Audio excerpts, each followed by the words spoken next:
यूं तो बनारस घाट अपनी खूबसूरती के लिए बहुत प्रचलित है, पर घाट के किनारे कई राज लिए बैठे हैं। ये कहानी शुरू होती है बनारस के घाट के पास बने ममता निवास से, जहाँ प्रिया लाल जोड़े में ममता के घर उसकी बहू बनकर आती है। आओ आओ बहू, घर को अपने पैरों से पवित्र करो। ममता घर की दहलीज पार कर ही रही होती है कि अचानक एक बहुत गंदी सी बास पूरे घर में फैल जाती है।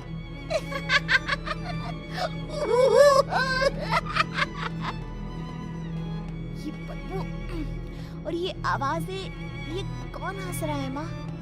अब ये पड़ोसी ना हमारे थोड़े अलग से है। कहाँ हम शाकाहारी और ये मांस मच्छी खाने वाले। छोड़, तू ध्यान मत दे और गृह प्रवेश कर। और हाँ बहू, अपनी सास की एक बात हमेशा याद रखना, इन पड़ोसियों से तो कभी बात नहीं करेगी। अच्छे लोग नहीं है ये। अपनी सास की ये बात मानेगी ना बेटा? हाँ माँ, जो आपकी मर्जी, मैं उनसे बात नहीं करूंगी। अगले दिन प्रिया अपनी पहली रसोई बनाने रसोई घर में जाती है।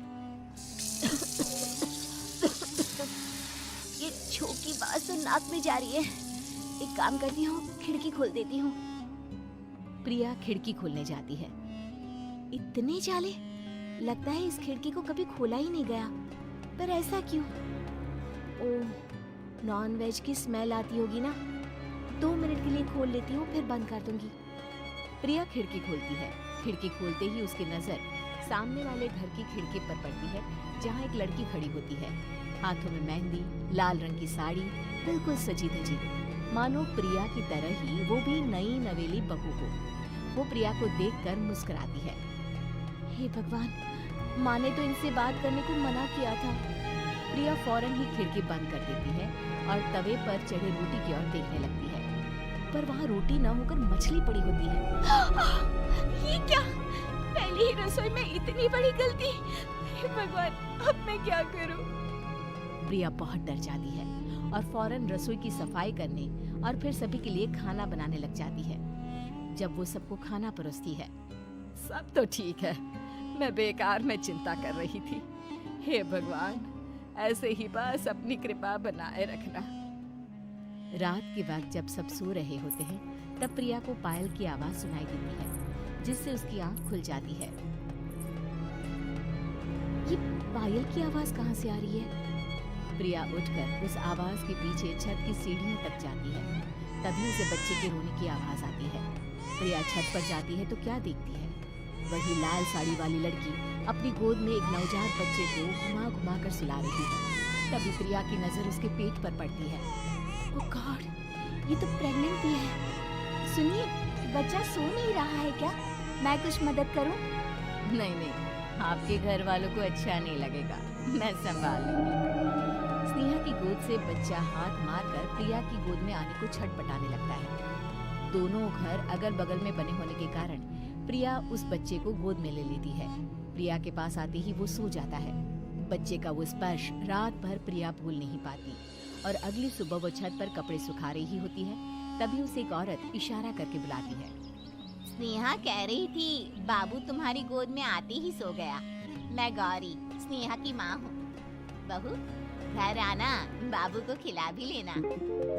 शाम को जब घर पर कोई नहीं रहता, बच्चे से मिलने के लिए प्रिया छिपकर अपनी पड़ोसन के घर चली जाती है और कुछ देर बच्चे को खिलाकर वापस लौट आती है।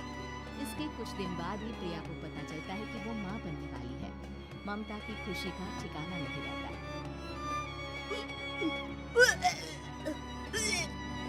माँ जी, पता नहीं क्यों उल्टी आ रही है। प्रिया भागती हुई वॉशरूम में जाती है तो हरे और लाल रंग की उल्टी करती है। उस उल्टी में से कीड़े निकलते हैं। ये क्या? खून और ये कीड़े! माँ! माँ! प्रिया की आवाज सुनकर ममता दौड़ कर आती है, पर बेसिन में कुछ नहीं मिलता। प्रिया हक्की बक्की रह जाती है। ये सब क्या हो रहा है? प्रिया घबरा जाती है और अपने कमरे में जाकर सो जाती है।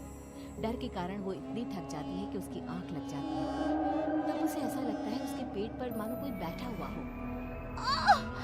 कौन हो? प्रिया के पेट पर एक 5 महीने की बच्ची बैठी हुई थी, जो बुरी तरह जली हुई थी। माँ, तुम ही मुझे लाई ना अपने पेट में? मैं तुम्हारी माँ नहीं हूँ। कौन हो तुम? माँ, देखो मैं चल गई बुरी तरह से। 6 महीने पेट में रहने को भी मुझे नहीं मिला। सहला दो ना माँ। बचाओ, बचाओ, माँ। ममता दौड़कर कमरे में आती है। प्रिया की बातें सुनकर वो सब समझ जाती है। तू कहीं बगल वाले घर में तो नहीं जाकर आई ना बहू? मुझे माफ कर दो, मैं गई थी माँ। उस घर में सब मरे हुए हैं बहू। कई साल पहले स्नेहा उस घर में बहू बनकर आई थी। कुछ ही दिन में वो एक बच्चे को जन्म देने वाली थी। पूरा घर बच्चे के आने की खुशी में खोया था कि एक दिन अचानक उस घर में आग लग गई। सब बुरी तरह जलकर मर गए। गौरी आज भी दादी बनने का इंतजार कर रही है और इसीलिए स्नेहा ने अपना अजन्मा बच्चा तुम्हारी कोख में डाल दिया। ममता ये कह रही होती है कि पीछे से उसके पैरों को एक बच्चा पकड़ लेता है। दादी, दादी। माँ, स्नेहा की गोद में यही बच्चा था। ये बच्चा कौन है फिर? तेरी मौत है। तेरी भी दादी। जिस चीज का ममता को डर था वही हो गया। ममता निवास के ऊपर मौत ने एक चादर बिछा दी थी। प्रिया का पेट ऐसे ही बढ़ जाता है मानो 9 महीने का हो। 2 हाथ उसके पेट से बाहर निकलते हैं। बहू, संतोष को फोन कर, किसी पंडित जी को बुला बहू। प्रिया का पति भागता हुआ घर आता है। ये तो होना ही था माँ। तेरा पाप तेरे सामने आ गया तो तू सह नहीं पा रही है। स्नेहा घर में आग लगी नहीं थी, माँ ने लगाई थी प्रॉपर्टी की लालच में। और वो बच्चा मेरी पहली पत्नी का बच्चा है, मेरा बेटा, जो कि उस आग की चपेट का शिकार हो गया था। मैंने तुमसे ये सब माँ के कहने पर छुपाया था। मुझे माफ कर दो प्रिया। तुम अगर चाहो तो यहाँ से जा सकती हो। मैं तुम्हें किसी भी बंधन में रखना नहीं चाहता। मेरी शादी हुई है आपसे, मैं आपको छोड़ नहीं सकती, पर उससे पहले हमें स्नेहा, उसकी माँ और बच्चे की आत्मा की शांति करवानी होगी। संतोष और ममता गौरी के घर जाते हैं। अंदर सब कुछ जला हुआ होता है।